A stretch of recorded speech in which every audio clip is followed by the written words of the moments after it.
Hey guys, it's Lisa. I got this at the widest angle I could possibly get it. So we'll see if I can get this done. I've been watching some people doing their journals. I'm getting ready to do a journal, so I thought I would go through what I do to prep to get ready for a journal. I like watching it, so I just thought I'd throw my 2 cents in. Okay, so the first thing I do is I coffee dye a lot. Tea dye, coffee dye, whatever I've got at the moment. A lot of different papers. And then there's also ones that I don't. That's just personal preference. I don't think there's a rule. Now, these two are copy paper, and I coffee dye them because they're not really very soft colored. Let me see. I can't reach it, but these are very bright, and I believe these are coffee stained, and they just, well, I think you can see there's a piece that didn't get stained, and you can see what the difference is. Okay, so yeah, they're not really light in color. So anyway, then I have some sketch paper that I pulled out and copied. I've got let me grab one so I can show you these, because I can't for the life of me remember what you call them, but these books, you know, that the kids get for school. Well, they're sewn in, so you can take you can take the threads out, and there I think, yeah, you can see all of the marks. I just cut the threads off, and then I take the cover off, and then I stain all these papers, so I have lined papers going the correct way for very little money. Okay, and that back in there. Then this is just some writing stationery, and there you can see how light that was. And it doesn't bother me that all of it doesn't get hooked. In fact, I kind of like it. I like having things. A lot of times I'll lay metal pieces and stuff down so I get little plays in, you know, just little different stains. This is some, I can't for the life of me remember now. Oh, this is some specialty papers. It's, I don't even know if they sell it, or, you know, where they sell it, but it's Canson Effects. And it's, I got it at a Ben Franklin store up in Washington State when I lived up there.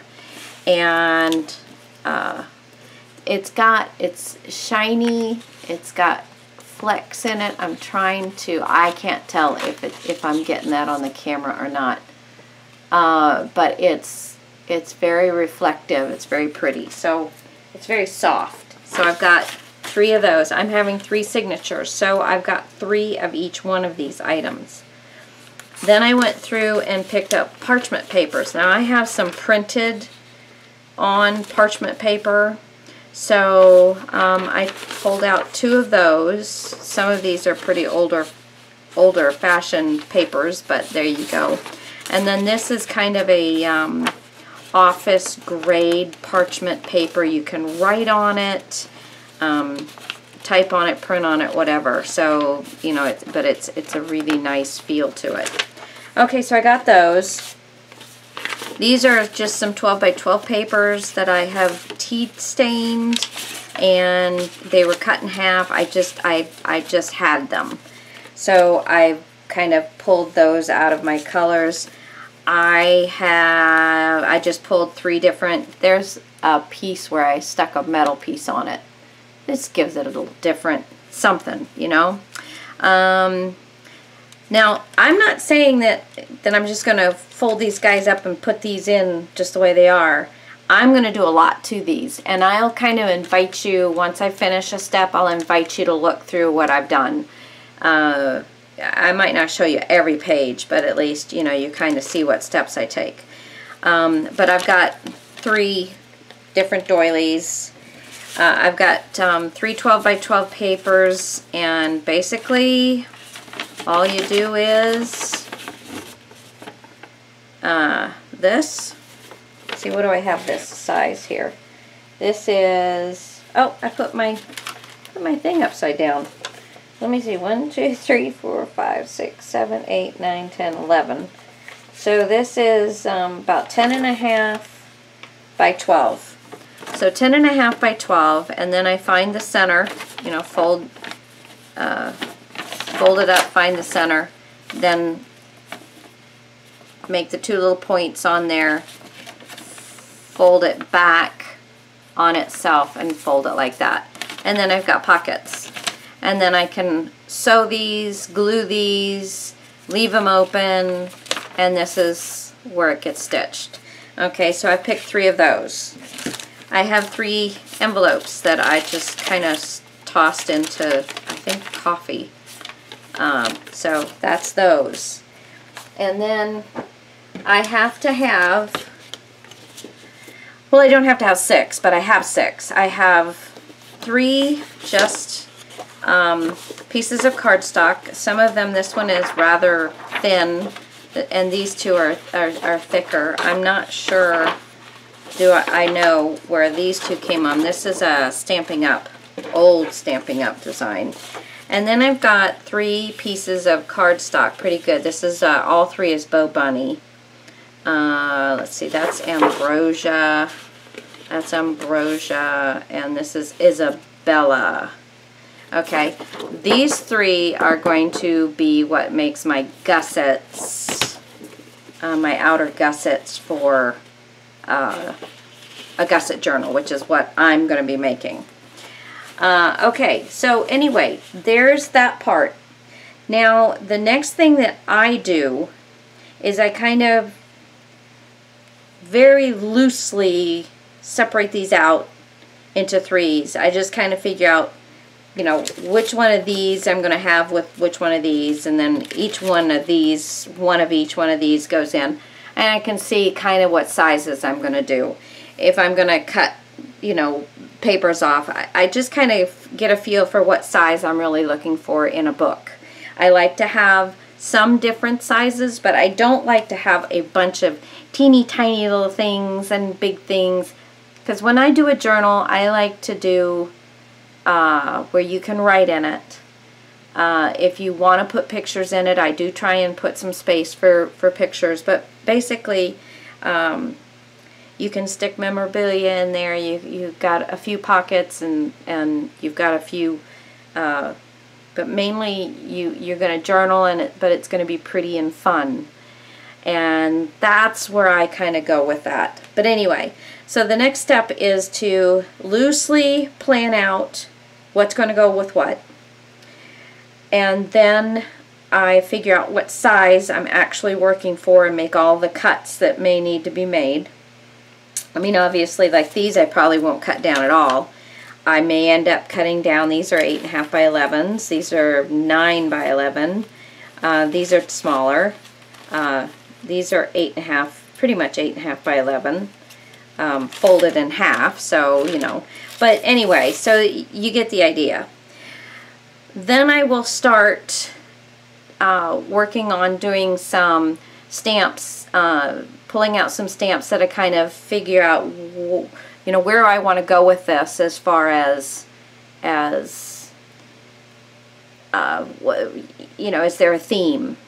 I mean, this is all kind of soft, florally, but yet it's really not heavy in any one thing. So I'm pretty open to what I can do here.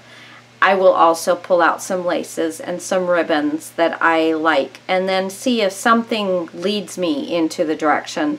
So that's pretty much where I'm going to be.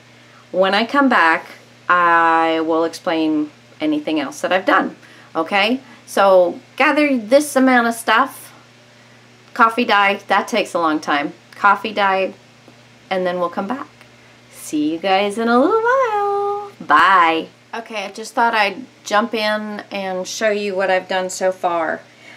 I'm doing a gusseted journal, as I told you before, and I'm kind of doing, I've been playing around with it, having more and more fun. But I've separated these out. I have 12 sheets, 12 pieces that was going in this. But if I were to have stuck all of these things into one signature, and then put it inside a one of the gussets, it wouldn't have done very well. So I am going to play around and make my 12 pages into 2 signatures that will go inside one gusset. Okay, so because this gusseted journal that I came up with is really very you can do all kinds of things with it. But if I were to stick all of these in one, they just stick out like this. And I'm going to stick it into 2 so they'll be nice and flat. Because I like a journal to look like it's an actual book. I love looking at those ones that are like gobs and gobs. But I want to be able to write in mine. I use journals that I've made, I use them every day. And so I know what I like. So this is what I like. So this is what I like to do.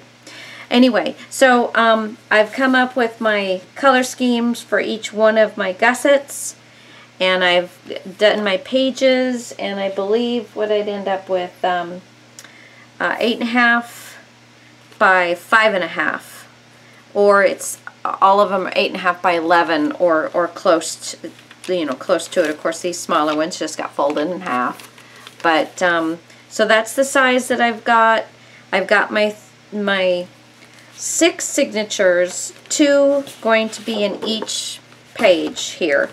And so I'm going to get these done. I'll come back and explain to you how I made the gussets. It's going to be a 1/2-inch gusset, because when I put the 2 of these together, comfortably laying on the ground, and put a ruler to them, it's a 1/2-inch laying between the 2 of them when they're just laying down comfortably on the ground. It's about a 1/2 inch. So that's what I'm giving myself in my gusset. So the spine's going to be an 1.5 inches plus a little bit. Okay, so moving on to the next thing is going to be getting these pages cut, but I'm also going to start pulling out pieces and bits and bobs and stuff that I know that I'm going to want to work on this. I'm also going to be pulling out stamps, and I'm just going to kind of I still haven't figured out a theme yet, so you might be yelling at me, one of them, but you know what, I'm not hearing ya, so yell louder. No. So I will be back. I'm going to keep playing around, pulling stuff out, and hopefully I'll find myself something. Alright guys, see ya!